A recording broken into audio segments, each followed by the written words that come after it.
ನಮಸ್ಕಾರ, ಬಸವ ಟೈಮ್ಸ್ಗೆ ಸ್ವಾಗತ. ಪಂಪ್ಸೆಟ್ಗಳಿಗೆ ಸತತವಾಗಿ 7 ಗಂಟೆಗಳ ವಿದ್ಯುತ್ ಪೂರೈಕೆಯನ್ನ ಮಾಡಬೇಕು ಎಂದು ರೈತರು ಆಗ್ರಹಿಸಿ ಬಾಗಲಕೋಟೆ ಜಿಲ್ಲೆಯ ಬೀಳಗಿಯಲ್ಲಿ ಹೆಸ್ಕಾಂ ಕಚೇರಿ ಎದುರು ಪ್ರತಿಭಟನೆಯನ್ನು ನಡೆಸಿದ್ದಾರೆ. ಅಸಮರ್ಪಕ ವಿದ್ಯುತ್ನಿಂದ ನೀರಾವರಿಗೆ ತೊಂದರೆಯಾಗುತ್ತಿದೆ ಎಂದು ರೈತರು ಆಕ್ರೋಶವನ್ನು ವ್ಯಕ್ತಪಡಿಸಿದ್ದಾರೆ. ಸಮಸ್ಯೆ ಬಗೆಹರಿಸದಿದ್ರೆ ಮುಂದೆ ಉಗ್ರ ಹೋರಾಟವನ್ನ ಮಾಡ್ತೇವೆ ಅಂತ ಎಚ್ಚರಿಕೆಯನ್ನ ನೀಡಿದ್ದಾರೆ.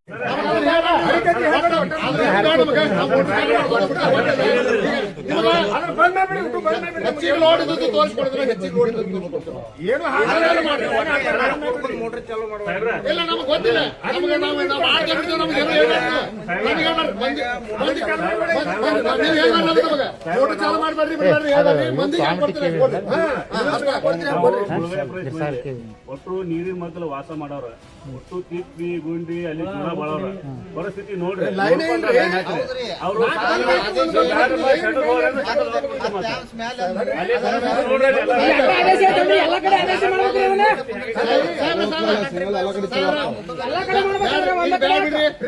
ಯಾರ ಮೇಲಾಧಿಕಾರಿಗಳು